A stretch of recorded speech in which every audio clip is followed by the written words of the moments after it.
ನಮಸ್ಕಾರ. ನಾವಿವತ್ತು ಹಂಪಿಯಲ್ಲಿರುವ ಒಂದು ದೇವಸ್ಥಾನಕ್ಕೆ ಬಂದಿದ್ವಿ. ಹಂಪಿಯ ಇನ್ನೊಂದು ಪ್ರಮುಖ ದೇವಾಲಯವೆಂದರೆ ಅದು ಅಜಾರಾಮ ದೇವಸ್ಥಾನ.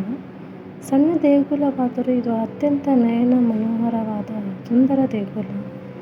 ಇದು ಹಂಪಿಯ ಮುಕುಟಮಣಿಯಂತಹ ರಾಜ ಆಡಳಿತ ಅರಮನೆ ಪ್ರದೇಶದ ಮಧ್ಯದಲ್ಲಿದೆ. ಇಲ್ಲಿ ಶ್ರೀರಾಮನೇ ಆರಾಧ್ಯ ದೈವ ಎನ್ನಬಹುದು. ಹಿಂದಿನ ಕಾಲದ ವಿಜಯನಗರದ ಅರಸರ ಆಳ್ವಿಕೆ ಕಾಲದಲ್ಲಿ ಇದು ರಾಜಮನೆತನದ ಖಾಸಗಿ ದೇವಾಲಯವಾಗಿತ್ತು. ಈ ದೇಗುಲ ವಿಜಯನಗರ ರಾಜಮನೆತನದ ಪಟ್ಟದ ದೇವರ ದೇವಸ್ಥಾನ. ಶ್ರೀರಾಮಾಯಣ ಮಹಾಕಾವ್ಯದ ಕಥೆಯನ್ನು ಇಲ್ಲಿ ಚಿತ್ರಗಳಲ್ಲಿ ಹೇಳಲಾಗಿದೆ. ಇಲ್ಲಿರುವ ಕೆತ್ತನೆಗಳು, ಲೋಹದ ಫಲಕಗಳು ಜಗತ್ಪ್ರಸಿದ್ಧವಾಗಿವೆ ಎಂದು ಹೇಳಬಹುದು.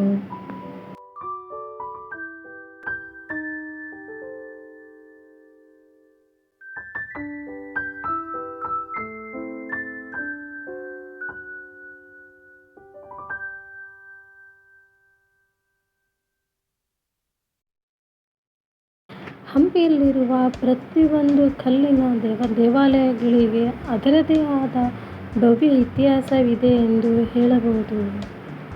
ಅದೇ ರೀತಿ ಈ ದೇಗುಲ ಕೂಡ ಒಂದು ಇತಿಹಾಸವಿದೆ. ಅಜಾರಾಮ ದೇವಾಲಯವನ್ನು ಸುಮಾರು 15ನೇ ಶತಮಾನದಲ್ಲಿ ಆರಂಭದಲ್ಲಿ ಅಂದಿನ ವಿಜಯನಗರದ ರಾಜನಾಗಿದ್ದ ಮುಮ್ಮಡಿ ದೇವರಾಯ ನಿರ್ಮಿಸಿದರು.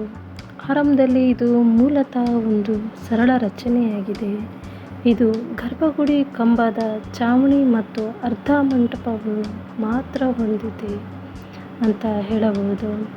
ಆ ಬಳಿಕ ತೆರೆದ ಮುಖಮಂಟಪ ಮತ್ತು ಸುಂದರವಾದ ಕಂಬಗಳನ್ನು ನಿರ್ಮಿಸಿದ್ದಾರೆ. ದೇಗುಲಕ್ಕೆ ಹೊಸ ರೂಪ ನೀಡಲಾಯಿತು. ಇವೆಲ್ಲವೂ ಈಗ ಪ್ರವಾಸಿಗರ ಪಾಲಿಗೆ ಪ್ರಮುಖ ಆಕರ್ಷಣೆಯಾಗಿದೆ ನೋಡಿ.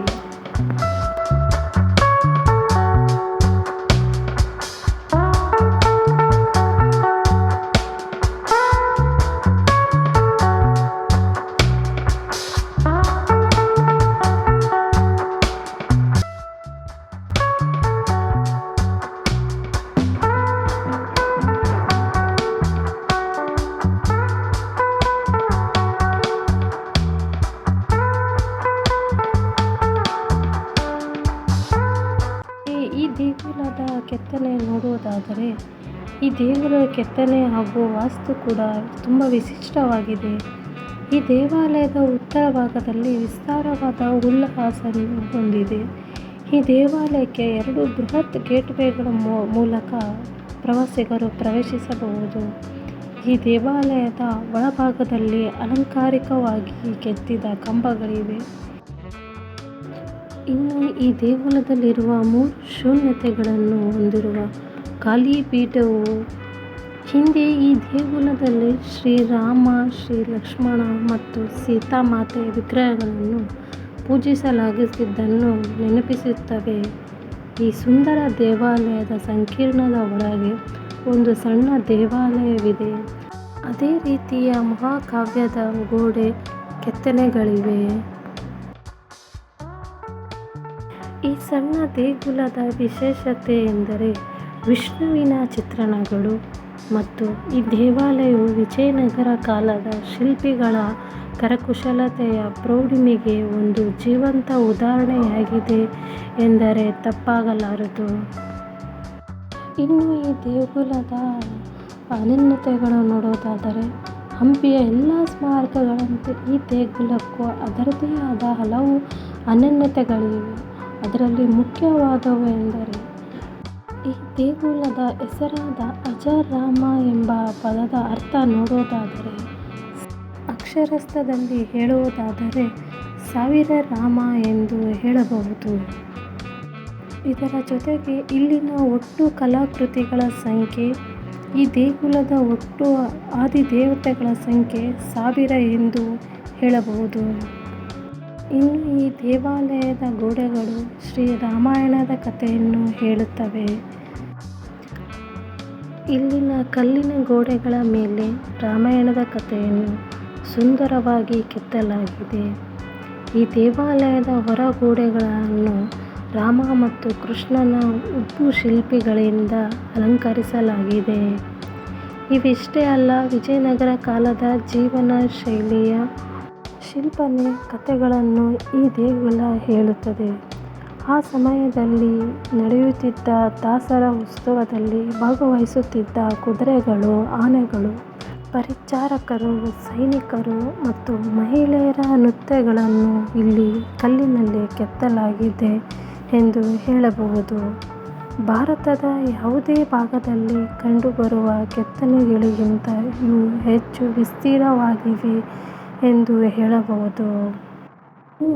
ಈ ದೇವಾಲಯದ ನಿಜವಾದ ಹೆಸರು ನೋಡುವುದಾದರೆ ಹಜಾರ್ ರಾಮಚಂದ್ರ ಸ್ವಾಮಿ ದೇವಸ್ಥಾನ. ಇದು ಹಂಪಿಯ ಮಧ್ಯಭಾಗದಲ್ಲಿದೆ. ಇದು ಪ್ರಾಚೀನ ದೇವಾಲಯಗಳಿಗೆ ಹೆಸರುವಾಸಿಯಾಗಿದೆ ಎಂದು ಹೇಳಬಹುದು. ಹಜಾರ್ ರಾಮ ಎಂದರೆ ಒಂದೇ ದೇವಾಲಯದೊಳಗಿನ 1,000 ರಾಮರನ್ನು ಸೂಚಿಸುತ್ತದೆ ಎಂದು ಹೇಳಬಹುದು.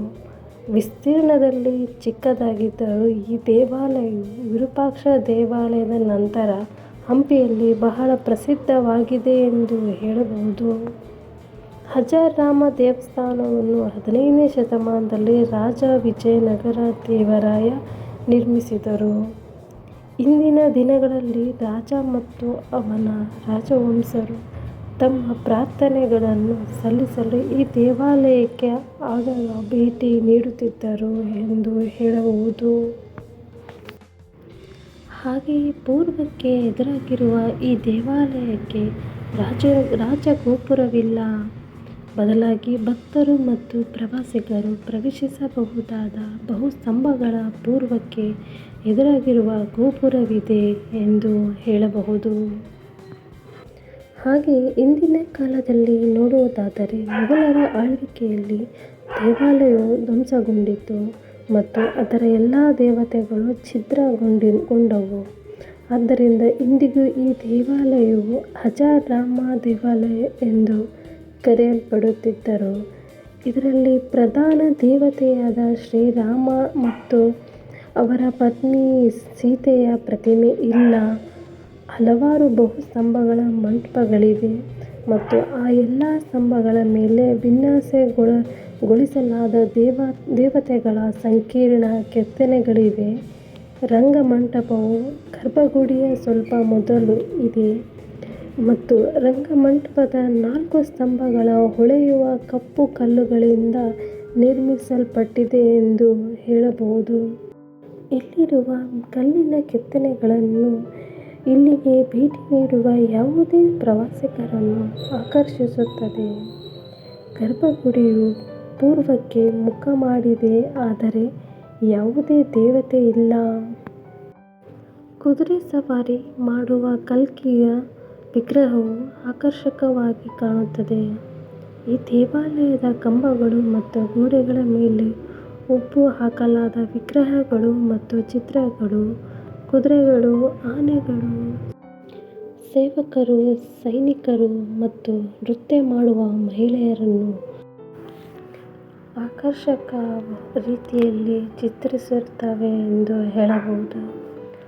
ಈ ದೇವಾಲಯದ ಹೊರಭಾಗವು ಹಲವಾರು ಬಹುಸ್ತಂಭಗಳ ಮಂಟಪಗಳನ್ನು ಹೊಂದಿದ್ದು, ಈ ಸ್ತಂಭಗಳ ಮೇಲೆ ವಿನ್ಯಾಸಗೊಳಿಸಲಾದ ಕೆತ್ತನೆಗಳನ್ನು ಕಾಣಬಹುದು.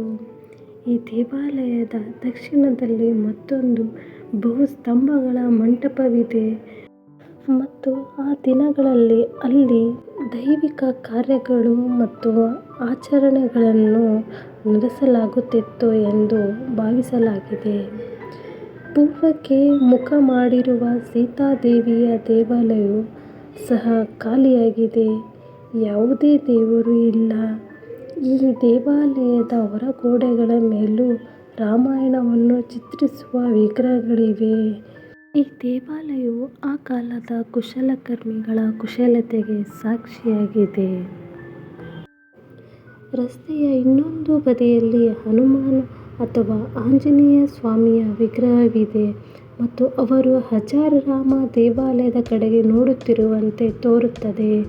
ಈ ದೇವಾಲಯವು ಬಹಳ ಪ್ರಸಿದ್ಧವಾಗಿದ್ದರೂ ಇಲ್ಲಿ ಯಾವುದೇ ದೇವರು ಅಥವಾ ಪೂಜೆಗಳಿಲ್ಲ ಎಂಬುದು ವಿಷಾದದ ಸಂಗತಿ. ಇನ್ನು ಈ ದೇಗುಲ ತಲುಪುವುದು ಹೇಗೆ ಎಂದು ನೋಡುವುದಾದರೆ, ಈ ಹಜಾರ್ರಾಮ ದೇವಾಲಯವು ಹಂಪಿಯ ರಾಯಲ್ ಎನ್ಕ್ಲೋಸರ್ನಲ್ಲಿದೆ. ಹಾಗಾಗಿ ಪ್ರವಾಸಿಗರು ಯಾವುದೇ ರಸ್ತೆಯಲ್ಲಿ ಸಾಗಿದರೂ ಈ ದೇವಾಲಯ ಸಿಗುತ್ತದೆ. ಇದನ್ನು ತಪ್ಪಿಸಿಕೊಳ್ಳುವ ಸಾಧ್ಯತೆಯೇ ಇಲ್ಲ. ಹಂಪಿಗೆ ಹೋದರೆ ಒಮ್ಮೆಯಾದರೂ ಈ ದೇವಸ್ಥಾನಕ್ಕೆ ಮರೆಯದೇ ಭೇಟಿ ಕೊಡಿ. ಹಾಗೆ ಈ ವಿಡಿಯೋ ಇಷ್ಟ ಆಗಿದೆ ಅಂದ್ಕೊತೀನಿ.